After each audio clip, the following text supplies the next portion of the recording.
Hey guys, welcome back to my channel. In today's video, I am back with another vintage recipe. Today we are cooking out of a cookbook from 1975. We have a Campbell cookbook, most for the money, main dishes. This is from the Campbell's company. Every single recipe in here has like a can of condensed soup in it. And let me tell you, it's fantastic. All right, if you're new here, hi, I'm Claire. Welcome, come on in, make yourself comfortable. I love a cookbook, okay? I have a huge collection. I love a vintage recipe. I love trying them out, whether it's something that is outrageous, that will definitely be gross, or maybe just a flavor profile that's fallen out of style that I'm eager to bring back. I'm here for it, okay? And the 70s, a fabulous time. If you love vintage recipes like this, be sure to check out my playlist. I will leave a link to it down below. We have gone through many decades in there, so you're definitely gonna find something you like in there if you like this video. All right, you guys, 1975, a great year for food, if you will. And the reason that I love the 70s is because women are in the workforce. Things are getting convenient, right?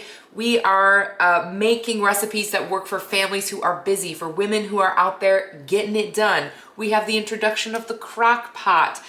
We are doing all this kind of stuff that I just love. So the 1970s are super fun for me.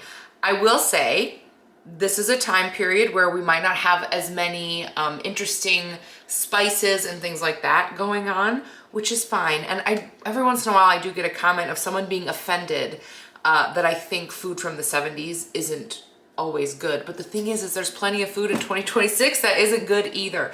And especially when we're talking about adding a can of condensed soup into things, because seriously, every recipe in this book has canned soup in it. It's like 50-50 for me. Some of the most delicious, creamy, processed meals have condensed soup in them, but some of the things in here are truly heinous. It's like 50-50. So, and I think that that rings true today, even in 2026, when you're dealing with canned soup. It's either really, really good or really bad. I don't know why, but I picked one that I think is going to be really, really good. So I hope you're excited. We're making cactus corn. Spoiler alert, there's no cactus in this. I don't know why they call it that, but it's called cactus corn. And the Campbell's product we're using, cream of cheddar. I love using cream of cheddar soup when I make like macaroni and cheese. It makes the mac stay moist. It doesn't get all dried out when you use the condensed soup. So I am a little partial to a bit of cheddar, but cheddar and corn, we'll see. Let's get going. Cactus corn from the Campbell's Cookbook, 1975. All right, let's do a quick ingredient roll call. We've got some bacon. We've got some green pepper, our condensed cream soup, cheddar cheese. We're also going to use a bit of these diced tomatoes from a can and some corn. It just says cooked corn, so probably you could use frozen. I'm using canned because I just had this in the pantry, so I might as well. So very few ingredients actually, and also like no salt, which is probably fine. Campbell's knows it's salty, but no pepper either. No other seasonings. So really about just sticking with the great flavor that the bacon gives us, and that's what we're seasoning it with. So with that, let's put it together. It's not going to take very long, and actually I'm making this for dinner tonight for my family. Like for real, like we're having this for dinner. So I'll let you know what everybody thinks. Honestly though, all of these things are things that I really like. So I think this is going to be delicious. All right, while my pan is heating up, I'm gonna go ahead and cut up my green pepper. It calls for 1/4 cup of green pepper strips. I don't know, it's hard to measure. Do you think that's about 1/4 cup? It's probably a little bit more. But if we smushed them all in there, it would probably fit. That's not a lot. But it will bring some really great fresh flavor. I do love cooking with green peppers. All right, we need a total of 3 cups of our cooked corn. So I'm gonna go ahead and drain these and measure out 3 cups. I hope 2 cans is enough. I think I have a 3rd can in the basement, but fingers crossed. I'm sure there's 3 cups in there, right?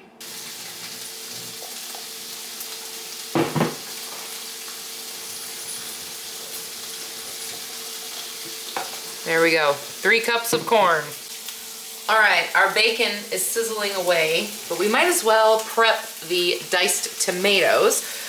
We're going to need half a cup of them drained. It did specifically call for canned tomatoes.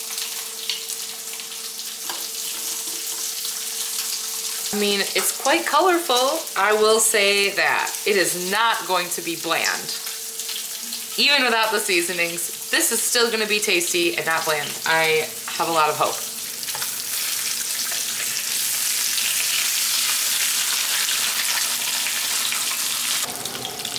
Since we are gonna like crumble this, I do want it to be pretty crispy. Normally I would slice bacon into tiny pieces before I cooked it, but that's not what the recipe called for, so we're gonna do it like this. There we go. Nice and crispy. Next, to get all that fabulous flavor, we're going to reserve 2 tablespoons of the bacon grease. I should have read the recipe before complaining about the seasonings because there's a lot of flavor in there. That's where it's coming from. All right, I'm gonna get rid of the rest. All right, so I've got my bacon grease that I reserved, and I'm just going to lightly toast our green pepper in there until it's tender. It's just gonna take a couple of minutes. And while I'm doing that, we're just gonna cut up this bacon.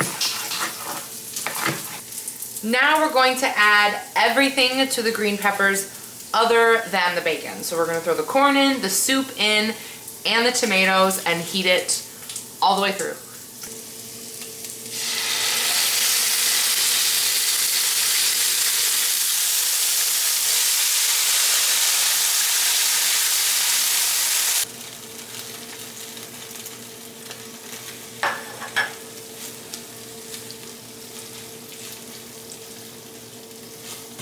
Honestly, for being made out of a famously ultra-processed item, like a condensed soup, this looks so like fresh and beautiful with the green and the red and the yellow. I'm kind of into it, you guys. All right, I'm gonna let this heat up and then we're almost ready to eat dinner. All right, it is nice and hot, so I'm gonna transfer it over into a serving bowl and then we will top it with our bacon.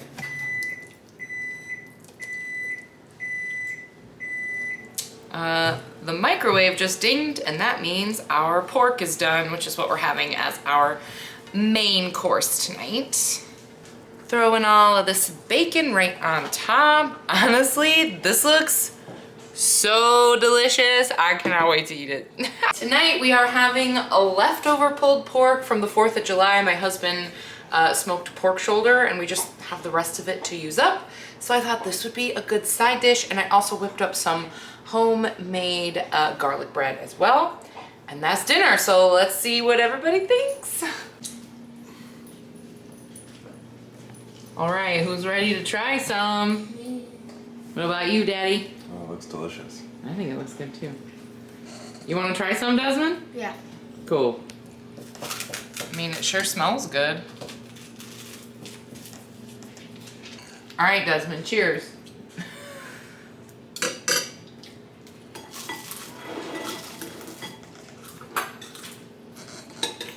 I think it's good. I think it's really good. I knew I would like it. What do you think? He's not really a corn guy. It's okay if it's not your favorite. You don't have to lie to the people. Is it better than other times you've had corn? No, okay. Okay. It's okay. It's all right, Desmond. We'll see what Dad thinks. All right, take a bite. Oh yeah. It's good, right? I like it. This doesn't even feel like a vintage recipe. It feels like something you'd normally make. Yeah, I'm kind of into this. All right, you guys, that was cactus corn. I hope you enjoyed it. I sure did. I think it's something that I would make again. I might switch it up depending on like what I had available to me, especially as the garden starts to get going. You know, we've got some little peppers going out there. I think adding a jalapeno in there would be really good. And of course, I've got my own green peppers growing and my own tomatoes. So I think, you know, doing some of my own, you know, gardening in there would be really excellent. I also think that adding things like liquid smoke, smoked paprika, anything smoky would be really good in it. I also think like chili flakes or anything that would like bring up the spice a little bit, if you are into that, would also be really good. But I do think that the core ingredients, the flavors of them really shined today, and I think they did stand on their own 2 feet without any extra seasonings and powders, which is pretty impressive, I'm not gonna lie. Leave me a comment, let me know what you thought of this, and of course come back for more of this type of content, and I will leave that playlist of all of my vintage recipes down below in case you're in the mood for a binge. And yeah, I guess I will see you guys in my next one. Thank you so much for watching. Bye!